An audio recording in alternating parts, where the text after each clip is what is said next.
speaking, are those which conform to the common and human model, with order but without miracles and without extravagance. These words were not dashed off by their author. The examples of the stilts and the throne, and the reference in the final section to the human and to order, were added after the first print version, as we learn from the manuscript notes in the margin to the copy of the essays on which Montaigne worked until the end of his days. Indeed, they touch on a point that troubled him perhaps more than any other. I am expounding a lowly, lackluster existence. You can attach the whole of moral philosophy to a commonplace private life, just as well as to one of richer stuff. Every man bears the whole form of the human condition, we read at the beginning of the second essay of Book 3. It was necessary to describe and to emphasize that part of us which, though not identifying with the particular experiences of each person, includes them all, and constitutes the common ground we have long called, as Montaigne already did, the human condition. We are in the years between 1588 and 1592, one of the darkest periods in the history of France and of Europe. The country had been racked for decades by an almost uninterrupted succession of religious wars, implacable hatreds between faiths brandished like arms, and a reciprocal desire to annihilate the other.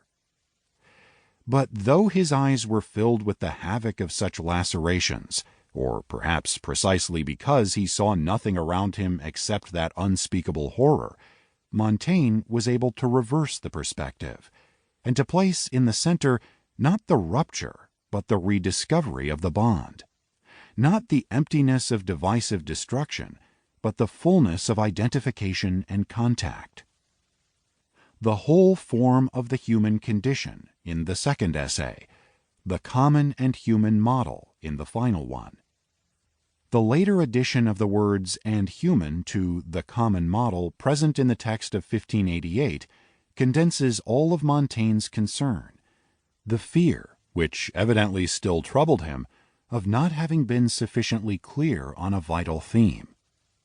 What is really common, what makes all lives comparable, from the most obscure to the brightest, is exactly what makes them unmistakably human. The human, then, was nothing other than the common, the shared.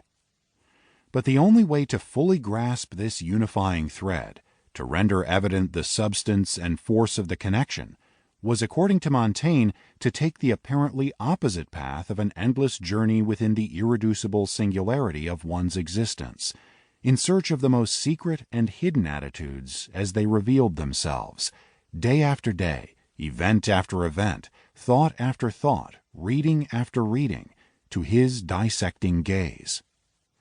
The maximum determinateness, as a way of achieving the maximum inclusion, the cancellation of every particularism, of every closure, to enable the discovery of the universal human, the whole form, as it unfolded in all its fresh and objective nudity.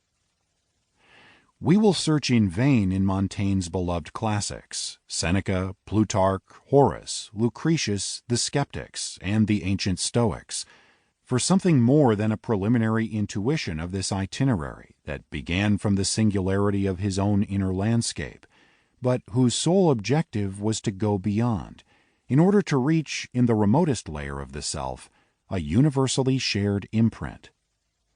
This was no longer the ancient world, even though Roman humanist motifs, perhaps not all of which were familiar to Montaigne, can still clearly be discerned, from Terence to the intellectuals of Hadrian's court, Gellius, Favorinus, the great jurists of the imperial council, bent, however, to describe another matter, integrated into another substance. Montaigne was not announcing the dawn of the bourgeois world either. What we have here is the outline of a less well-known modernity, another way out from antiquity, completely different from the one that would soon delineate the extraordinary path of modern individualism in its successful blend of economics and philosophy, law, politics, and literature. Montaigne is not Defoe, or Locke, or Descartes. There is no continuity or progression between them. And the figure that speaks